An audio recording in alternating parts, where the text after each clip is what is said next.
Ini jelas adalah penjajahan, ini jelas adalah pemerasan secara sistemik yang dilakukan oleh pihak Amerika, yang sebelumnya gagal mereka lakukan untuk membungkam QRIS, hari ini bisa lewat jalur data pribadi.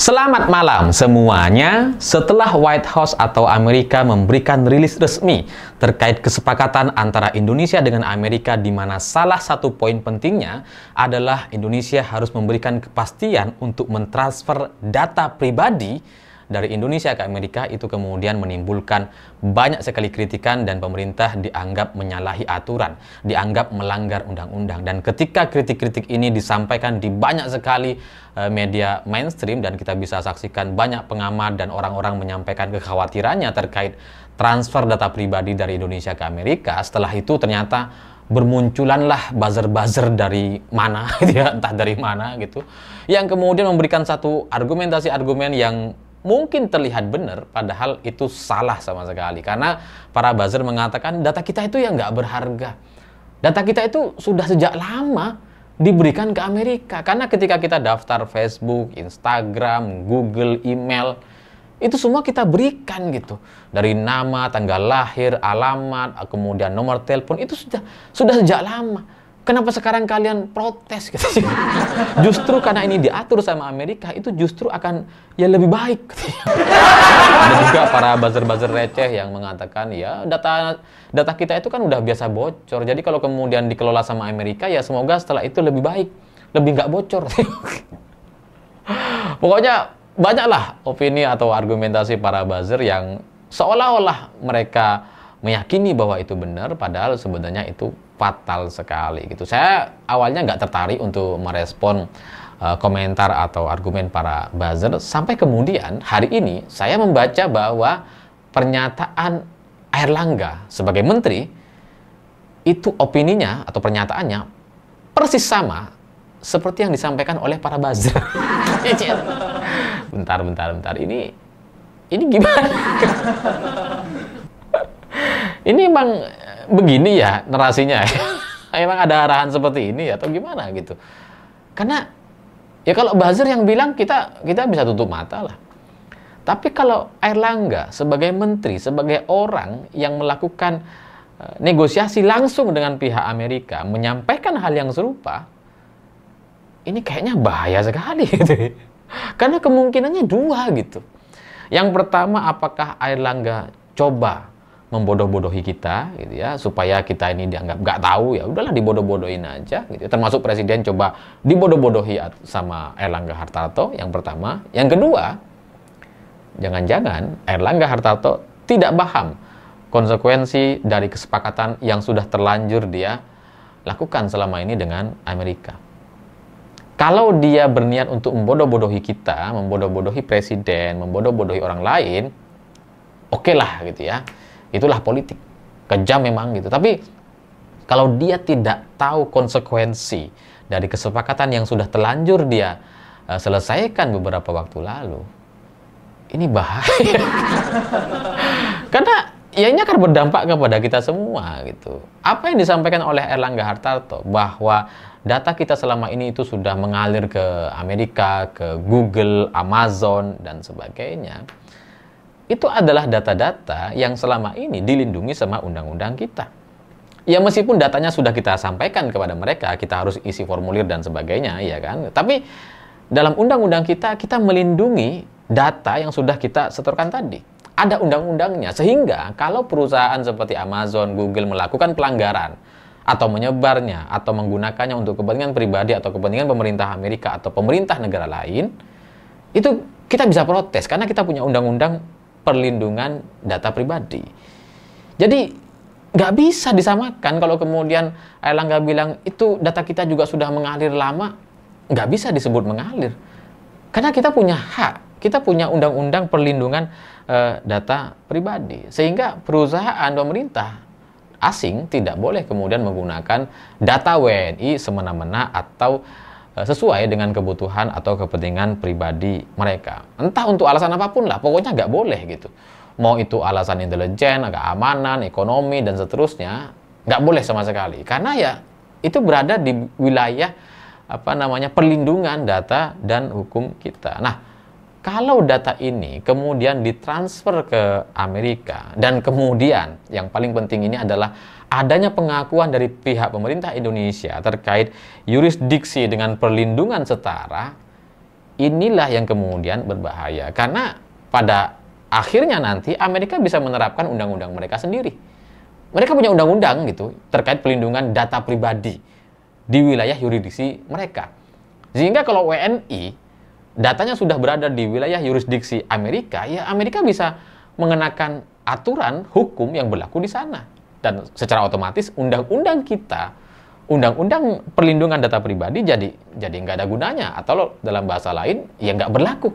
Karena yang akan berlaku adalah hukum atau undang-undang di Amerika. Nah, kalau sudah seperti ini, kalau sudah data pribadi kita berada di wilayah yurisdiksi Amerika yang dianggap punya perlindungan yang setara, maka konsekuensi lainnya adalah Amerika bisa menggunakan data ini, data yang berada di wilayah yurisdiksi mereka, untuk kepentingan pemerintah mereka, untuk kepentingan negara mereka, entah itu alasan keamanan, alasan darurat nasional, dan sebagainya. Ya, mereka bisa melakukan itu. Dan mereka juga punya undang-undang yang membolehkan untuk menggunakan data-data di wilayah yurisdiksi mereka. Ini yang menurut saya jadi kayak, ya kita kayak jadi negara jajahan. Dan video saya di sebelumnya yang menyampaikan bahwa ya kita sudah dijajah sama Amerika, ya hari ini semakin terkonfirmasi. Kayaknya kita emang negara jajahan sekarang gitu ya. Bahwa kemudian setelah ini mungkin atau sebelumnya juga ada buzzer-buzzer yang mengatakan, wah, lawang data kita itu nggak terlalu penting gitu ya. Data kita itu cuma nama, nomor HP, ya udahlah gitu kan.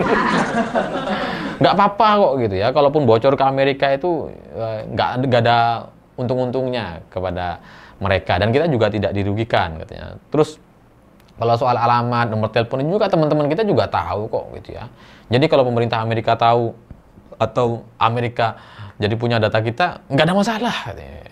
Ya itu pendapat pribadi gitu. Masalahnya tidak semua orang Indonesia setidak penting kamu. Kalau datamu bocor nggak apa-apa mungkin gitu. Tapi yang lain-lain ya jangan sampai gitu ya, karena ya seperti menteri, misalkan pengusaha dan sebagainya, data itu menjadi sangat penting, karena kalau sampai disalahgunakan mereka bisa repot gitu, mereka bisa bermasalah, dan itu ya banyak sekali lah yang bisa dikelola atau kemudian diolah dari data-data yang bocor atau data-data yang berada di wilayah yurisdiksi Amerika. Dan selain soal data gitu ya, soal data yang mungkin nanti akan bisa dikelola dan dikendalikan dari sana, di sisi lain yang juga pasti sangat menyakitkan sekali, yakni di industri digital. Jadi hari ini kan ada banyak sekali perusahaan-perusahaan teknologi Amerika seperti katakanlah YouTube, Google, Facebook Pro, Amazon. Itu kalau nanti aturan ini berlaku dan kemudian kita secara sadar mentransfer data pribadi kita ke Amerika dan kemudian data pribadi kita berada di wilayah yurisdiksi mereka, maka secara otomatis kita harus tunduk kepada aturan Amerika, termasuk pajaknya. Nggak usah nanti deh. Sejak setahun yang lalu sebenarnya ada banyak sekali pekerja atau di industri digital, entah itu YouTuber, afiliator, atau ya penjualan online gitu ya, yang menggunakan platform dari perusahaan Amerika, itu sudah sejak setahun yang lalu sudah mendapatkan pemotongan pajak dari Amerika, dan itu sangat lumayan besar gitu. Dan itu membuat banyak orang jadi mumet, tapi selama ini itu tidak dikeluhkan karena ya lingkungan atau orang-orang ini tidak terlalu besar dan mereka fokus kepada job atau tugas mereka masing-masing gitu. Tidak terlalu mementingkan potongan itu. Tapi dengan transfer data pribadi ke wilayah yurisdiksi Amerika, itu akan membuat aturan ini kemungkinan itu akan berlaku kepada semuanya. Dan itu akan tambah ya tambah memeras kita semua, tambah memeras orang-orang yang selama ini bekerja dan berada di industri digital. Tapi ya katakanlah kalian bukan pekerja di sana, kalian tidak terdampak secara langsung gitu ya. Tapi tidak hanya cukup sampai di sini gitu, karena perusahaan-perusahaan Amerika atau perusahaan asing yang berada di Indonesia yang selama ini diwajibkan untuk mengelola datanya di dalam negeri, untuk membangun server di Indonesia, setelah ini ya mungkin itu akan punya alasan untuk tidak lagi atau tidak perlu lagi berinvestasi untuk membangun data center atau membangun servernya di Indonesia untuk mengelola data yang ada di sini, dan selanjutnya mereka bisa numpang ke Amerika lagi gitu. Jadi yang investasi mungkin akan menurun, dan itu ya akan berdampak kepada kita secara keseluruhan. Dan harusnya saya melihat pemerintah seharusnya sudah memahami, menyadari sejak awal negosiasi ini negosiasi yang sangat jahat sekali, karena sejak awal niat jahat Amerika itu sudah terbaca. Ketika Amerika mencoba untuk menyenggol atau mempermasalahkan QRIS, itu kan udah jelas tujuannya apa gitu. Jadi dia tuh pengen menjajah, emang dia pengen menjadi negara yang berkuasa, dia pengen menguasai semua negara, bisa semena-mena dan seterusnya. Itulah niat jahat mereka. Nah, kalau QRIS kemudian dianggap menghambat perdagangan internasional atau menghambat data perdagangan mereka, kan harusnya sejak itu kita paham, oh Amerika ini mau berkuasa ternyata gitu. Kalau sudah punya pemahaman yang seperti itu, seharusnya kan negosiator kita atau menteri-menteri kita bisa lebih hati-hati ketika berbicara soal data pribadi. Karena ini konsekuensi atau efeknya bisa banyak sekali. Bukan cuma soal data yang kemudian dikelola di sana dan kemudian nggak diapa-apain. Nggak mungkin gitu. Nggak mungkin nggak diapa-apain. Transfer data pribadi ke Amerika di bawah yurisdiksi mereka, nggak mungkin nggak diapa-apain gitu. Itu sama seperti kalian dikirimin cewek ke kamar hotel kalian, nggak mungkin nggak diapa-apain. Mau disuruh keluar, nggak bisa. Orangnya nggak mau keluar gimana? Jadi ya kembali lagi kepada pertanyaan awal dari video ini, apakah ini tidak disadari oleh menteri-menteri kita termasuk Erlangga Hartarto, atau mereka sedang pura-pura bodoh dan menutupi semua kesalahan yang sudah terlanjur mereka lakukan? Karena ini jelas adalah penjajahan, ini jelas adalah pemerasan secara sistemik yang dilakukan oleh pihak Amerika, yang sebelumnya gagal mereka lakukan untuk membungkam QRIS, hari ini bisa lewat jalur data pribadi. Karena setelah itu, ya masyarakat kita bisa diperas habis oleh Amerika, dan itu akan menyumbang keuangan bagi perbaikan ekonomi Amerika.